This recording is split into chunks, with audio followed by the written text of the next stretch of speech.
नमस्कार, प्रणाम, जय श्री राम। आज हम थोड़ी सी चर्चा करने आए हैं राम राज्य पर। तो आप लोग जानिएगा कि राम राज्य क्यों है। आज के परिप्रेक्ष्य में जैसे आज की सरकार जो है वो भी राम राज्य पर बात करती हैं, और इससे पहले भी जैसे गांधी जी ने राम राज्य पर चर्चा की। तो क्यों लोग चाहते हैं कि राम राज्य हो? ऐसा क्या था राम राज्य में कि सभी लोग राम राज्य की कल्पना करते हैं, जबकि कृष्ण भी आए। अगर अवतारों की बात की जाए तो कृष्ण भी रहे, पांडव राजा रहे। क्यों किसी और राजा की कल्पना नहीं की जाती, सिर्फ राम राज्य की ही बात की जाती है? क्यों? ऐसा क्या था राम राज्य में? तो अगर आप लोग जानना चाहते हैं, उत्सुक हैं, तो वीडियो को अंत तक देखिएगा। और अगर आपने हमारा चैनल सब्सक्राइब नहीं किया है तो प्लीज इसे सब्सक्राइब कर लीजिएगा, बेल आइकन दबा दीजिएगा और अपने मित्रों के साथ इसे साझा भी कीजिएगा। तो सबसे पहले उस चौपाई से बात करें जिसमें राम की बात की गई है। सबसे पहले तो उनका जन्म होता है, उनका नाम रखा जाता है। तो जब नाम रखते हैं गुरु वशिष्ठ जी, तो एक चौपाई तुलसी बाबा की रामचरितमानस में चौपाई है कि जाकर नाम सुनत शुभ होई, मोरे गृह आवा प्रभु सोई। जिसका नाम लेने से शुभ होता है वो हमारे घर आया है, मतलब उसका नाम राम है। ये एक ऐसी बात है जिसमें राम को ईश्वर माना जाता है। लेकिन हम ऐसे परिप्रेक्ष्य में बात करेंगे जिसमें जो लोग अगर राम को ईश्वर ना भी माने, अगर वो राम को सिर्फ एक राजा माने, एक व्यक्तित्व के रूप में लें, तब भी हम जाने कि ऐसा क्या था राम राज्य में जिसकी चर्चा आज भी है और पहले भी थी। गांधी जी भी उस राम राज्य की बात करते थे, लोहिया जी भी उस राम राज्य की बात करते थे। धर्म से इतर होकर सोचिएगा, धर्म के से परे होकर सोचिएगा, इसे धार्मिक रूप में न लेकर राम राज्य जानने का प्रयास कीजिएगा। तो जब राम राजा बनते हैं तो तुलसी बाबा ने लिखा है कि राम राज बैठे त्रैलोका, हर्षित भये गए सब शोका। राम राज बैठे त्रैलोका, हर्षित भये गए सब शोका। यानी कि जब राम राजा बने तो त्रैलोक में सभी लोगों को हर्ष हुआ और गए सब शोका, यानी कि शोक सब खत्म हो गए। सभी लोग हर्षमय हो गए, प्रसन्न हो गए, और जितने भी शोक थे वो खत्म हो गए राम के राजा बनने के बाद। क्यों?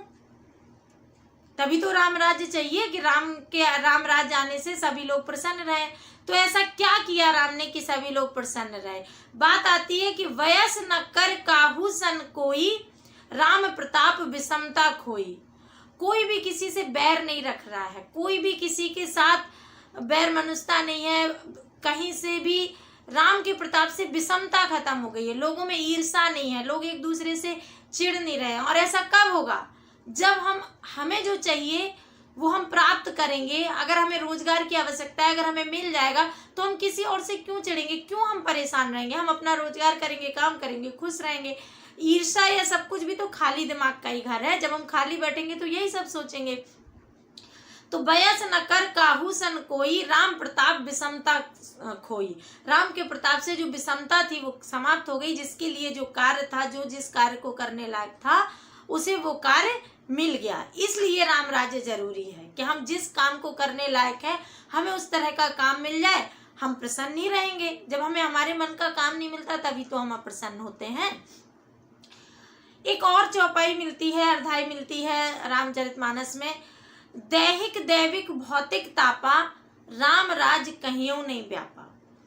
दैहिक दैविक भौतिक तापा, राम राज कहियो नहीं व्यापा। आप जानिएगा कि राम राज्य कहाँ कहाँ है, क्यों है जरूरी। जैसे मैंने कहा, विषमता समाप्त हो जाए, सबको रोजगार मिल जाए, मन का काम मिल जाए, तो कहीं ना कहीं विषमताएं समाप्त होंगी, हमारे मन का काम मिलेगा तो हम लोग प्रसन्न रहेंगे। और यही राम राज्य हम लोग चाहते हैं। हर व्यक्ति इसी राज्य को चाहता है। दैहिक दैविक भौतिक तापा, राम राज्य कहियो नहीं व्यापा। दैहिक मतलब शारीरिक, दैविक मतलब प्राकृतिक जन यानी कि प्रकृति जन, या उसी को देवताओं से जोड़ लिया गया, क्योंकि हमारे सनातन में जितने भी देवी देवता हैं वो प्रकृति का ही सिंबल है। तो जैसे वरुण हो गया, जल का सिंबल है, अग्नि हो गया, अग्निदेव हो गए, अग्नि का सिंबल है। इस तरह से जितने भी देवी देवता हैं वो कहीं ना कहीं प्रकृति का सिंबल है। तो दैवीय या प्रकृति जन्य एक ही बात है। तो दैहिक मतलब शारीरिक, दैविक मतलब प्रकृति, भौतिक मतलब आर्थिक। भौतिक सुविधाएं क्या होती हैं? जो बाहरी सुविधाएं, यानी कि आर्थिक रूप से। तापा मतलब कष्ट, ताप का मतलब होता है कष्ट। तो दैहिक, दैविक, भौतिक तापा यानी कि शारीरिक कष्ट, प्राकृतिक रूप से कोई आपदा वाला कष्ट, या आर्थिक कष्ट। राम राज कहीं नहीं व्यापा, राम राज में कहीं भी नहीं व्याप्त था। यानी कि राम राज्य में ऐसा कोई कष्ट नहीं था, शारीरिक कोई कष्ट नहीं था, दैविक कोई आपदा नहीं आती थी, या आर्थिक रूप से किसी तरह की परेशानी नहीं थी। ऐसा संभव था क्या कि दैहिक ताप ना हो, मतलब कोई बीमारी ना रही हो, कोई प्रॉब्लम ना हुई हो शरीर को? या आपदाएं, दैविक आपदाएं क्यों नहीं आती थी? उन्हें ईश्वर मानकर बात मत कीजिएगा, क्यों नहीं आती थी इस पर प्रश्न करिएगा अपने आप से, सोचिएगा ऐसा क्यों था। ऐसा नहीं था कि वो ऐसे करके तथास्तु कर देते थे और सब खत्म हो जाता था। ऐसा क्यों था? ऐसा इसलिए था, दैहिक ताप क्यों नहीं था, परेशानियां शरीर को क्यों नहीं थी? क्योंकि वैद्य उपलब्ध थे, डॉक्टर उपलब्ध थे हमारे लिए, हर आम जन के लिए वैद्य उपलब्ध थे, औषधि उपलब्ध थी।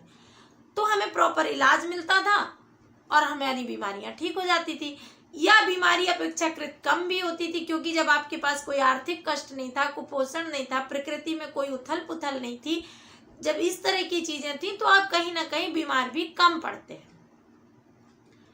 जब प्रकृति स्वच्छ रहेगी तो बीमारियां ऑटोमेटिक भी कम होती हैं। ग्लोबल वार्मिंग से समस्या बढ़ती है, हम लोगों को गर्मी बहुत बढ़ रही, ताप बहुत बढ़ रहा, हम लोग एसी चलाने लगे, फिर एसी बढ़ी तो उससे और ताप बढ़ा, और एसी बढ़ी और ताप बढ़ा। तो ये चक्र चल रहा है, ताप बढ़ने से एसी खरीदना ज्यादा हो रहा है, एसी ज्यादा चल रही है, और एसी ज्यादा चलने से ताप और इंक्रीज हो रहा है। तो ये तोड़ नहीं है, ये परेशानी की जड़ है। और प्रकृति में अगर ठंडक हो तो एसी की आवश्यकता क्यों पड़े? वही चीज। तो दैहिक ताप क्यों नहीं था? एक तो बीमारियां कम थी क्योंकि प्रकृति स्वस्थ थी, दूसरा डॉक्टर हर किसी के लिए अवेलेबल था। दैविक ताप इसलिए नहीं था कि कोई भी प्राकृतिक आपदा क्यों आती है जब हम प्रकृति के साथ छेड़खानी करते हैं। अगर किसी नदी को प्रॉपर थाला मिलेगा बहने के लिए तो वो क्यों बाढ़ आएगी, क्यों तोड़ेगी वो अपने बंद तब टूटते हैं क्योंकि उथलापन होता है और उसमें ज्यादा पानी होता है तो इधर उधर बहता है, या अचानक ग्लेशियर पिघलते हैं तो ज्यादा पानी आ जाता है, जितना आना चाहिए उससे अधिक आ जाता है। ये रीजन है प्राकृतिक आपदा के। चाहे अभी जो उत्तराखंड में जो गांव खाली करवाया गया, वहां क्या समस्या थी?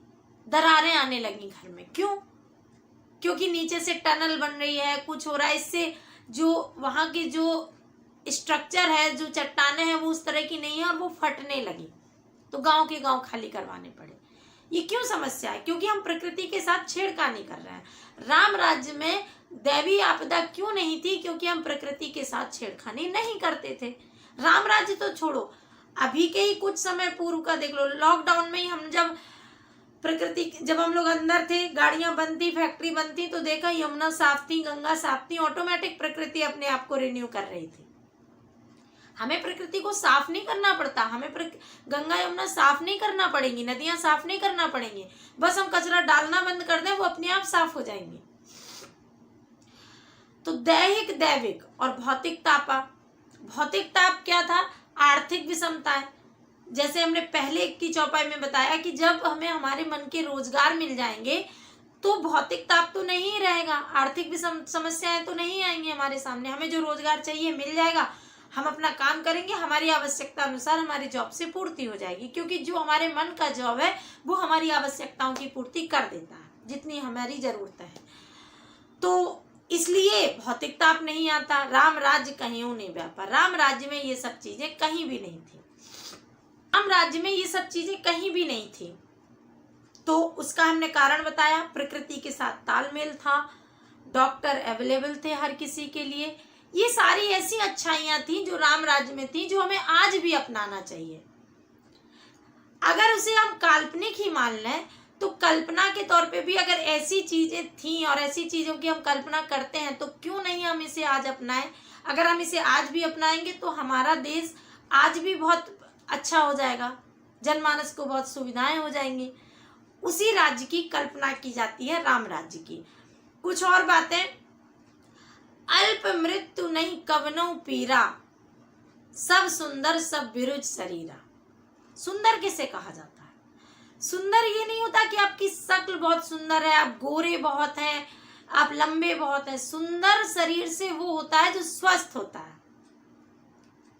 शारीरिक सुंदरता उसके स्वस्थ होने में है, ठीक है। तो स्वस्थ तो पहले ही बताया, दैहिक ताप था ही नहीं, तो स्वस्थ थे। जब स्वस्थ रहेंगे तो सुंदर भी होंगे। और वो सुंदरता अल्प मृत्यु नहीं कवनो पीरा, किसी की अल्प मृत्यु नहीं होती थी, क्योंकि प्रकृति से छेड़खानी नहीं थी, तो कोई दैवीय आपदा आती नहीं थी। बीमारियों का इलाज था, पहले तो बीमारी कम थी, फिर जो थी उनका इलाज था, तो अल्प मृत्यु भी नहीं होती थी। और आजकल जैसे गाड़ियों से एक्सीडेंट की समस्या तो थी ही नहीं। तो ये भी एक राम राज्य की बात थी। एक और बात मिलती है, कैसे कैसे राम राज्य था, क्या क्या था राम राज्य में जो आज हमें चाहिए या जिसकी आज हम कल्पना कर रहे हैं। नहीं दरिद्र को दुखी न दीना, नहीं को अबुद न लक्षण हीना। नहीं दरिद्र को दुखी न दीना, नहीं को अबुद न लक्षण हीना। कोई दरिद्र नहीं था, कोई दुखी नहीं था, कोई दीनहीन नहीं था। क्यों नहीं था?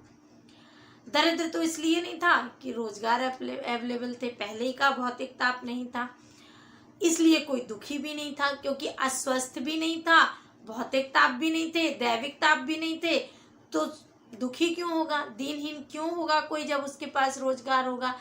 नहीं कोई अबुध न लक्षण हीना, न कोई ऐसा व्यक्ति था जो अबुद्धि वाला हो, कुबुद्धि वाला हो, और जिसमें कोई लक्षण यानी कि कोई कौशल ना हो। ये क्यों नहीं होगा? क्योंकि सबके लिए शिक्षा अवेलेबल थी। आप प्रकरण याद कीजिए महाभारत का। कर्ण को शूद्र बताया गया है महाभारत में। कर्ण के लिए गुरु द्रोणाचार्य कर्ण को शिक्षा नहीं देते, कहते हैं कि वो राज परिवार के गुरु हैं और वे सिर्फ राजकुमारों को शिक्षा देते हैं। कर्ण को शिक्षा नहीं दी, एकलव्य को शिक्षा नहीं दी। तो महाभारत में ये दिखता है कि जो शूद्र थे उनको शिक्षा मिलना कठिन था, जो निम्न जातियों के थे उनको शिक्षा मिलना कठिन था। ये महाभारत में दिखाई देता है। परशुराम से भी कर्ण ने शिक्षा ली तो ब्राह्मण बता के ली। लेकिन इसका उल्टा रामायण में आप देखिए, रामचरितमानस में क्या, राम राज्य में देखिए, राम जहां शिक्षा ले रहे हैं, वशिष्ठ कौन है? वशिष्ठ कौन है? राम के कुल गुरु हैं।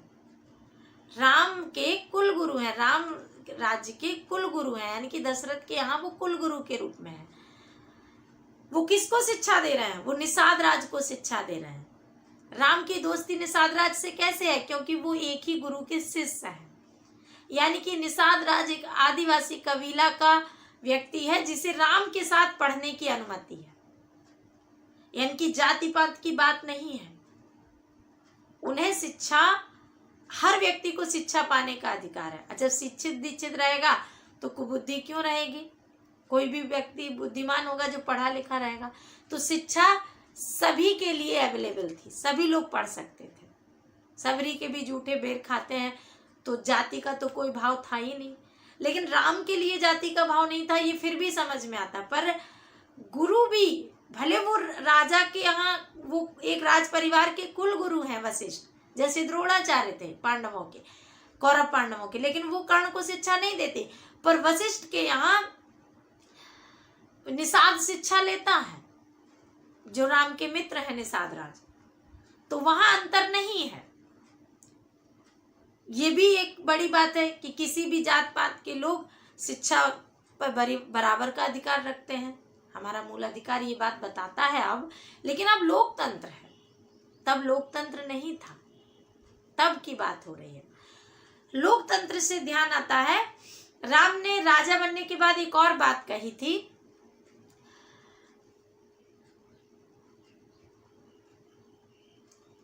जो अनीति कछु भासो भाई, तो मोहि बर जाऊं भय बिसराई। अपनी प्रजा से कहते हैं कि जो अनीति कछु भासो भाई, अगर आप लोगों को मेरे द्वारा किए गए कार्य में कुछ अनीति नजर आए, कुछ अवगुण नजर आए, कुछ ऐसा नजर आए जो हमें नहीं करना चाहिए था और हम कर रहे हैं, जो प्रजा के लिए ठीक नहीं है, तो मोहि बर जाओ भय बिसराई, तो मुझे उसी समय टोक दीजिए, उसी समय रोकिए, बिना किसी भय के, बिना किसी भय के मुझे रोक दीजिए, मुझे मना कीजिए, मुझे बताइए कि आप ये गलत कर रहे हैं। ये आज के लोकतंत्र में भी नहीं है। हमारे पास संविधान हमें मूल अधिकार देता है अभिव्यक्ति की स्वतंत्रता का, लेकिन फिर भी हमारे पास इतनी अभिव्यक्ति की स्वतंत्रता नहीं है कि आज हम कुछ भी बोल ले जाएं और हमारे साथ कुछ ना हो। फिर भी हमारे पास लिमिटेशन है बोलने की। उस समय राजतंत्र है, राजतंत्र में सारे अधिकार राजा को होते हैं, राजा जो चाहे कर दे, कोई उंगली नहीं उठा सकता। उस राजतंत्र में राजा कह रहा है कि प्रजा का अधिकार है, प्रजा मुझे टोके, मुझे रोके, बिना किसी भय के, अगर मैं कुछ भी गलत करता हूं जो प्रजा के लिए उचित ना हो। तो वो राम राज्य था जिसमें प्रजा को अधिकार था। उसी अधिकार का प्रयोग करके प्रजा सीता जी पर लांछन लगा पाती है। नहीं तो राजतंत्र में राजा की बीवी पर लांछन लगा देना आसान बात थी।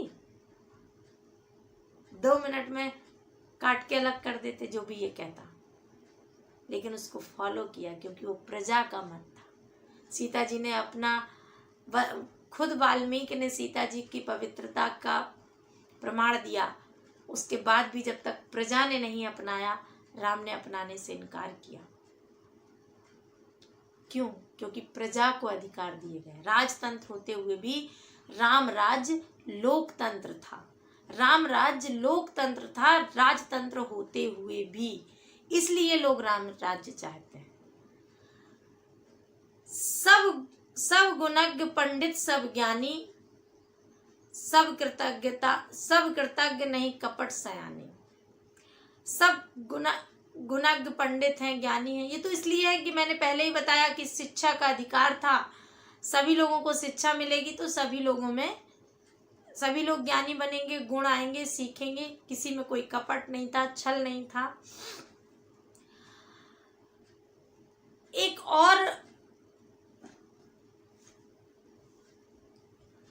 और बात आती है राम राज्य में, बजट पर हम थोड़ी सी बात कर लें। बजट और कर यानी कि टैक्स। राम राज्य का जब बजट आता था, जिसे हम बजट आज के भाषा में कहते हैं, उस समय बजट नहीं कहते थे। क्या किया गया था? मणि माणिक महंगे किए, सहजे तृण जल नाज, और तुलसी सोई जानिए राम गरीब नवाज। मणि माणिक महंगे किए। क्या महंगा हो रहा है? मणि माणिक यानी कि आभूषण, रत्न, जो लग्जरी गुड्स हैं उन्हें महंगा किया जा रहा है। सस्ता क्या है? सहजे तृण जल नाज।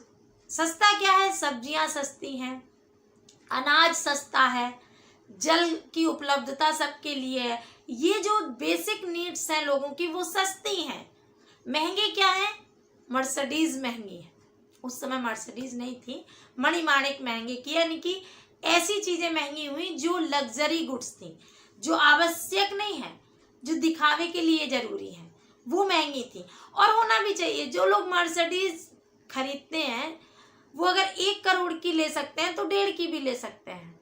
वो अगर 2 करोड़ की गाड़ी खरीद सकते हैं तो 2.5 की भी खरीद सकते हैं। लेकिन जो साइकिल चला रहा है या जो बाइक स्कूटी ले रहा है, उसके लिए मायने रखता है कि अगर वो 50,000 से 1 लाख डायरेक्ट पहुंच जाए तो 1 लाख उसके लिए मायने रखता है। छोटी चीजें सस्ती कीजिए। आम आदमी की चीजें सस्ती होनी चाहिए।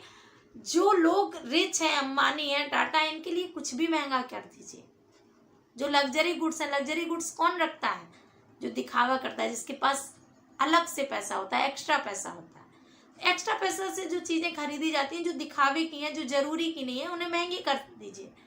लेकिन जो आवश्यकीय वस्तुएं हैं, जो नीड है, ऐसी वस्तुओं को सस्ता रखिए। खान पान की चीजें सस्ती होनी चाहिए, ये हमें राम राज्य बताता है। टैक्स के बारे में कहते हैं, राम राज्य में टैक्स कैसे लिया जाता था कि बरसत हर्षत सब लखें, करसत लखे न कोय, और तुलसी प्रजा सुभाग से भूप भानु सो होय। यानी कि बरसत हर्षत सब लखें, जब बारिश होती है तो सबको प्रसन्नता होती है, सब लोग देखते हैं और खुश होते हैं। करसत लखे न कोई, लेकिन कर लेते समय कोई नहीं करता। जब सूर्य नमी एब्जॉर्व करता है, जब सूर्य जगह जगह से पानी लेता है, वो नदी से, नाले से, समुद्र से, जो घर में पानी होता है उससे, कपड़े सूख रहे होते हैं उससे भी पानी ले लेता है, सबसे पानी ग्रहण करता है और हमें पता भी नहीं चलता कि सूर्य ने कब नमी ग्रहण कर ली। उसी नमी को ग्रहण करके जब वो संघनन करके बारिश करता है तो बारिश सबको दिखाई देती है और प्रकृति, इंसान सभी प्रसन्न होते हैं बारिश से। जबकि उसने हमारा ही पानी लिया, हमसे ही पानी लिया, वो हमें पता भी नहीं चला क्योंकि वो इतनी सूक्ष्म मात्रा में था कि हमें देने में समस्या ही नहीं हुई, और मिला तो भरपूर मिला। इसी तरह से टैक्स लगना चाहिए। टैक्स ऐसे लेना चाहिए कि आम जन को प्रभाव न पड़े, पता न चले। और जब योजनाएं आए सरकार की, जब कोई इस तरह की जो सामाजिक संरचना बने, कोई भी योजना आए, तो उसको देख के लोग कहें कि हाँ सरकार ने ये काम किया। तो तुलसी प्रजा सुभाग से भूप भानु सोए। राजा कैसा होना चाहिए? सूर्य जैसा होना चाहिए, जो कर लेते समय पता भी न चलने दे, और जब बारिश हो तो सबको पता चल जाए। तो तुलसी बाबा की रामचरितमानस की कुछ चौपाई थी जिनके आधार पर मैंने राम राज्य की व्याख्या की। बहुत बड़ा वीडियो नहीं बनाना चाहती, इसीलिए संक्षिप्त में बताया। जो लोग बोलते हैं कि राम राज्य क्या था, क्यों राम राज्य चाहिए, तो धर्म से हटकर इंसानियत के नाते सोचिए राम राज्य की कल्पना क्या थी। क्यों गांधी जी राम राज्य चाहते थे, क्यों लोहिया जी राम राज्य चाहते थे। अगर राम राज्य कल्पना ही है, अगर राम को एक सिंपल राजा ही मानते हैं, तो वो राम राज्य, अगर जिस राम राज्य की बात की गई, अगर वो वास्तव में आता है तो हमारे देश की स्थिति कुछ अलग ही होगी। तो जय श्री राम।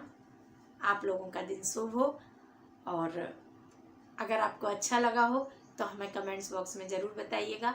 आपके आशीर्वाद की आकांक्षा रहेगी। धन्यवाद।